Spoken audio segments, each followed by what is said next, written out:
श्री सुखदेव जन और ध्यान से सुना।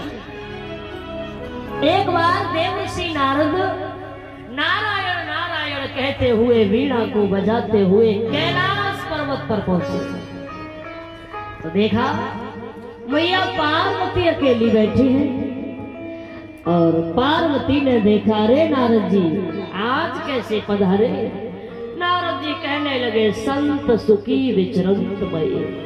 संत जभी सुखी होता है कि वो हमेशा विचरण करता रहे, साधु संत तो घूमते फिरते रहते हैं। अच्छी बात, बैठो। तो नारद जी के मन में विचार आया कि क्यों न भोले बाबा पार्वती में झगड़ा करवाया जाए। देखो नारद जी का ये पहला काम था झगड़ा करवाने का। कहीं पे झगड़ा न हो वहां नारद जी झगड़ा करवा दे, कोई बात कहीं न बने तो नारद जी बनवा दे। नारद जी कहते हमें लड़ना भिड़ना नहीं आता, लेकिन लड़ाना भिड़ाना बहुत अच्छे से आता है। तो नारद का काम था जाकी सुनी वासे कही और वाकी सुनी चुगली करने का काम नारद जी का। और पहले तो थे एक ही नारद, अब कलयुग में देखोगे तो घर घर में नारद मिलेंगे आपको। आजकल नारद की भी कमी नहीं है, हमारा घर घर में नारद। कुछ तो नारद माताओं में भी अब हो गए हैं, लोगों की तो बात है, तो घर घर में नारद। तो नारद जी के अंदर विचार आया कि क्यों ना झगड़ा करवाया जाए। अब झगड़ा कैसे, कोई तो कुछ तो होना चाहिए झगड़ा करवाने को। तो ऐसे ही पूछ लिया, अरे माँ, हाँ कहो, एक बात पूछो। पार्वती जी ने कहा पूछो माँ, क्या कहना है। नारद जी ने कहा गुस्सा तो नहीं करोगी। बोले गुस्सा क्यों करेंगे, आप पूछो। तो नारद जी ने कहा माँ, मैं ये पूछना चाह रहा था कि भोले बाबा आपसे कितना प्रेम करते हैं। पार्वती बोले ये बात कोई पूछने वाली है क्या कि भोले बाबा हमें कितना प्रेम करते हैं। और अगर तुमने पूछा है तो सुनो, हमारे भोले बाबा हमसे इतना प्रेम करते हैं कि बात कैसी भी हो, बताने लायक हो या ना हो, हर बात मुझे बताते हैं, छुपाते कुछ नहीं है, इतना हमको चाहते हैं। अब बताओ क्या पूछना है तुम्हें। नारद जी बोले तो ये तो बहुत अच्छी बात है, अब एक बात भैया हमको बताओ। हाँ पूछो। आप तो अच्छे से जानती होंगी, आपको पता होगा कि जो भोले बाबा के गले में जो मुंडों की माला पड़ी है वो किनके सिर है, पता है आपको? तो हमें बता दीजिए किनके सिर है वो जो भोले बाबा अपने गले में माला बनाए डाले घूम रहे, पता है आपको? पार्वती बोली, लो नारद जी ये बात तो हमें उनने कभी बताई ना। नारद जी बोले तो कैसा चाहते हैं। पार्वती बोली कोई बात नहीं, छुपाया तो छुपाया कैसे, आ जाने दो, शाम को न भोजन मिलेगा न पानी मिलेगा, पहले पूछ लूंगी। पार्वती जी एकदम गुस्से में। अब नारद जी ने कहा कि अब तो बात बन गई और अब यहाँ से निकलना ही चाहिए। इतनी गुस्सा पार्वती जी को। और नारद जी ने अपना बीड़ा उठाया और बोले तुम जानो और तुम्हारा काम जाने, नारायण नारायण कहते वहां से चले गए। नारद जी का जाना हुआ और भोले बाबा का आना हुआ। पार्वती गुस्से में बैठी नाराज होकर, भोलेनाथ आवाज लगा रहे हैं, पार्वती सुनती हो? कोई आवाज नहीं आई। दूसरी बार फिर बोला, पार्वती सुनती हो क्या? फिर भी कोई आवाज नहीं आई। अगर घर में जाके 3 बार आवाज लगाना, 2 बार आवाज लगाना और तीसरी बार में अगर आवाज नहीं आए तो समझ लेना कि मामला गड़बड़ है। फिर अपने हिसाब से ही देख लेना, पत्नी बिना मनाए मनेगी नहीं। तो भोले बाबा समझ गए आज तो कुछ न कुछ गड़बड़ लग रहा है। तो पार्वती के पास नहीं पहुंचे और बोले, पार्वती अरे सुनाई नहीं देता, कब से चिल्ला रहा हूं। भोले बाबा ने थोड़ा गुस्सा किया, पार्वती अपने फुल गुस्से में बैठी है और बोले कौन सा पहाड़ टूट गया, क्यों गला फाड़े डाल रहे हो, क्या बात है बताओ। भोलेनाथ ने कहा हम तो कम गुस्से में हैं, आप तो हमसे भी ज्यादा गुस्सा लग रही है। बात क्या है, इतना गुस्सा क्यों कर रही हो हम पर, जो बात है वो बताओ। कि आप हमसे कितना प्रेम करते हैं। भोले बाबा ने कहा ये बात तुम नहीं जानती हो कि हम तुम्हें कितना प्रेम करते हैं। चलो ये भी बात छोड़ो, आज तक तुमने हमको एक बात नहीं बताई। कौन सी बात? पार्वती जी कहती दुनिया में तमाम प्रकार के फूल हैं, गेंदा का फूल, गुलाब का फूल, चमेली का फूल, हजारों प्रकार के फूल हैं। किसी भी फूल की माला बनाओ, गले में डालो, अच्छी लगेगी। और ये मुंडों की माला बनाए गले में डाले घूम रहे हो। मैं ये पूछना चाहती हूँ कि ये सिर है किनके जो अपने गले में 24 घंटे डाले घूमते हो? भोले बाबा बोले यही बात है कि दूसरी बात है? बोले बस यही बात है। तो भोले बाबा बोले गुस्सा करने की कहाँ जरूरत थी, सीधे सीधे पूछ लेती, बता देता मैं। अब सुनो मैं तुम्हें बताता हूँ। तुमने पूछा मैं तुम्हें कितना प्रेम करता हूँ, ये गले में मुंडों की माला देख रही हो, यही तो तुम्हारे प्रेम का प्रतीक है, यही तो तुम्हारे प्रेम का प्रतीक है। पार्वती जी बोली सीधे सीधे बोलो, ऐसे समझ नहीं आता। तो भोलेनाथ कहते हैं मैं तुम्हें इतना प्रेम करता हूँ कि जब जब आप मरती हो तब तब तुम्हारा शीश अपने गले में डाल के रहता हूँ, क्योंकि मैं किसी जन्म में आपसे मैं दूर नहीं हो सकता, इतना प्रेम करता हूँ आपसे। पार्वती जी कहती अच्छा मैं कितनी बार मर गई? भोलेनाथ बोले 107 बार। कितने बार? 100 और 107 मुंडों की माला गले में बनाए घूम रहा। पार्वती जी बोली मैं 107 बार मर गई? बोले हाँ। और विवाह भी आपके ही साथ में होता रहा? भोलेनाथ बोले हाँ। तो पार्वती बोली तुम एक बार भी मरे नहीं?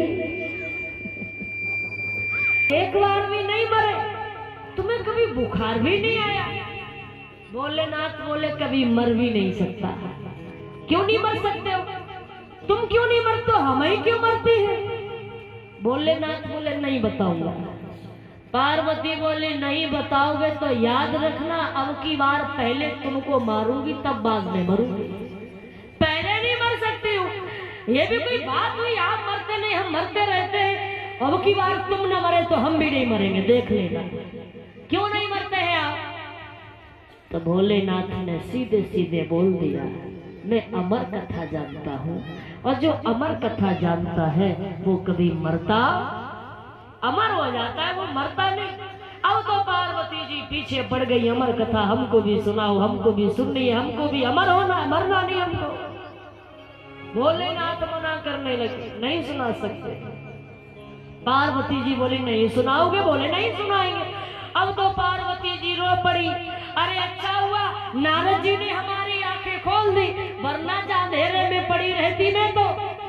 अब नारद जी की बात आई तो भोले बाबा बोले अब ये बीच में नारद कहाँ से आ गए? तो पार्वती जी कहने लगी आज नारद जी आए थे यहाँ। अब इतनी बात सुनी तो भोले बाबा कहने लगे अब तुम चुप हो जाओ, अब मैं सब कुछ समझ गया। बोले क्या समझ गया? भोलेनाथ कहते हैं जहाँ नारद जी ने अपना चक्कर लगा दिया हो और वहां पर बिना झगड़ा होए रह नहीं सकता, झगड़ा नहीं होना है। तो अमर कथा सुनोगी? पार्वती जी बोली हाँ सुनना है, सुनाओ हमें अमर कथा। तो कलाई पकड़ी, जिद कर गई मानी नहीं, तो कलाई पकड़ी और भोलेनाथ गुफा के अंदर ले गए पार्वती जी को, डमरू बजाया, पक्षी गुफा में थे सब उड़ के बाहर आ गए, और उस गुफा में केवल एक घोंसला रखा है और एक तोती का अंडा रखा है उसी घोंसले में।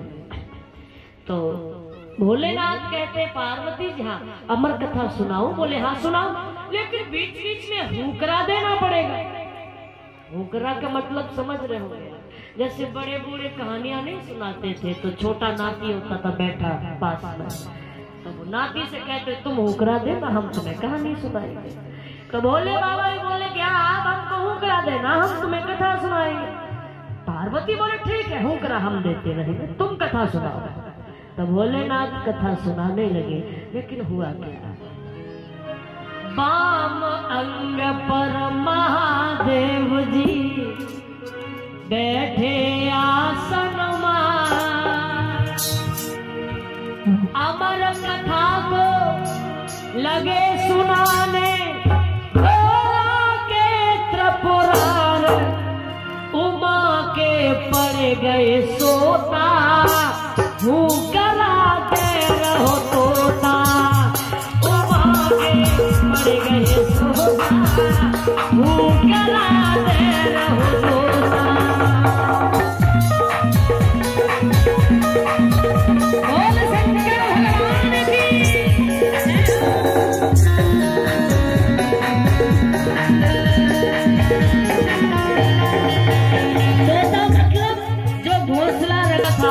वो अंडा फूट गया, तोता बनकर बाहर निकला और वो पार्वती जी की आवाज में आवाज रहने लगा और तोता कथा सुनने लगा। पार्वती जी आराम से सो रही है, बाम अंग पर महादेव जी बैठे आसन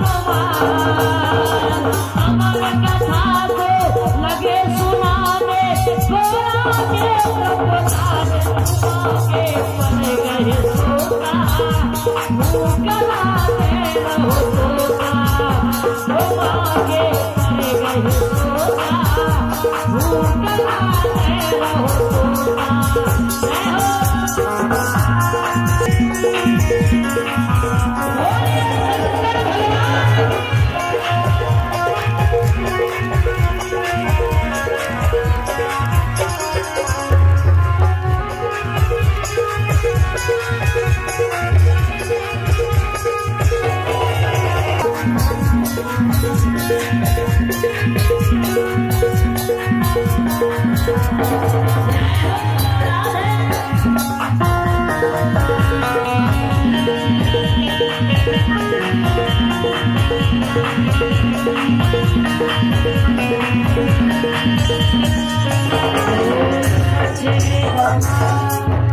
जी सो गई, पार्वती जी नहीं, यहाँ तो काफी पार्वती जी बैठी होंगी।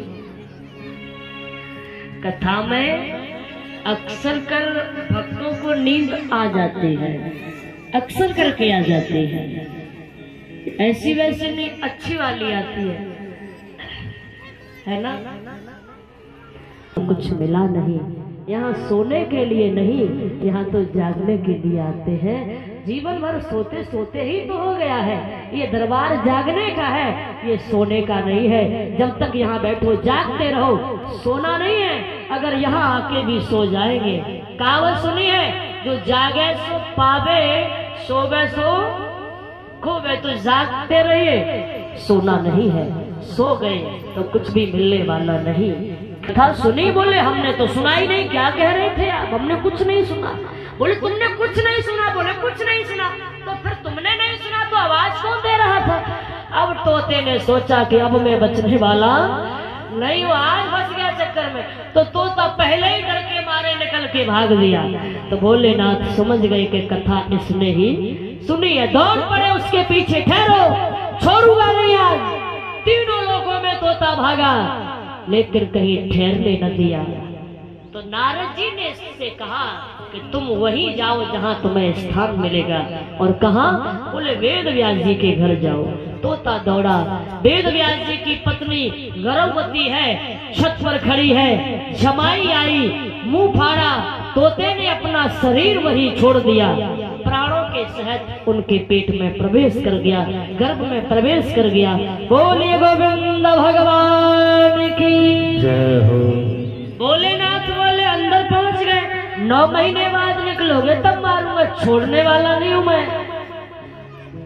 तोता अंदर से ही दावा करता हुआ बोला, तुम 9 महीने की बात करते हो, 9 साल तक बाहर नहीं आऊंगा, बैठे रहो, कब तक बैठे रहो, 9 साल तक बाहर नहीं आऊंगा, बैठे रहो। तो भोलेनाथ ने कहा, ये तो हमसे भी ज्यादा जबरदस्त मालूम पड़ता है। कोई बात नहीं बेटा, कभी तो आएगा, बैठे भोले बाबा। वेद व्यास जी आए, पूछा भोले बाबा से, प्रभु आप कैलाश वासी और कैलाश से यहाँ कैसे? तो भोलेनाथ ने कहा, तुम्हारे घर में मेरा चोर है, उसको पकड़ने आया। मेरे घर में चोर? कैसा चोर? बोले तोता ने अमर कथा सुनी, वो अमर हो गया, अब वो मर नहीं सकता, मैं उसे छोड़ूंगा नहीं। वेद व्यास जी बोले सवेरे सवेरे ज्यादा भांग तो नहीं पीती, क्यों? जो नशा बन न रहा है। भोलेनाथ बोले ऐसी क्या बात है? वेद व्यास जी ने कहा आपने ही तो कहा कि जो अमर कथा सुन चुका है वो मर नहीं सकता, अब तुम उसे कैसे मार सकते हो? सोचा है कि नहीं? भोलेनाथ बोले ये बात तो हमने सोची नहीं कि हम उसको मार ही नहीं पाएंगे, वो तो अमर हो चुका है। तो उठाया त्रिशूल डमरू और पहुंच गए कैलाश पर्वत पर। इधर उसी तोते ने 1 साल 2 साल 4 साल 6 साल 10 साल 12 वर्ष के बाद में उसी तोते के जो प्राण थे सीता के गर्भ में, वो सुखदेव जी बनकर जन्म लेकर के आते हैं 12 वर्ष के बाद। बोलिए सुखदेव भगवान की जय। और सुखदेव जी दौड़ करके वहीं पहुंचे जहां राजा परीक्षित बैठे हैं, मुक्ति का उपाय ढूंढ रहे हैं। सुन, राजा परीक्षित के सामने ही कुश के आसन पर सुखदेव जी महाराज सुंदर बाड़ी से, पवित्र बाड़ी से कहा, तुम्हें श्राप से मुक्त तो नहीं कर सकता, लेकिन मुक्ति में अवश्य दिलवा सकता हूँ। जो मैं कह रहा हूँ, जो मैं सुना रहा हूँ, वो सुनते रही, आपका कल्याण जरूर होगा। बोलिए सतगुरुदेव भगवान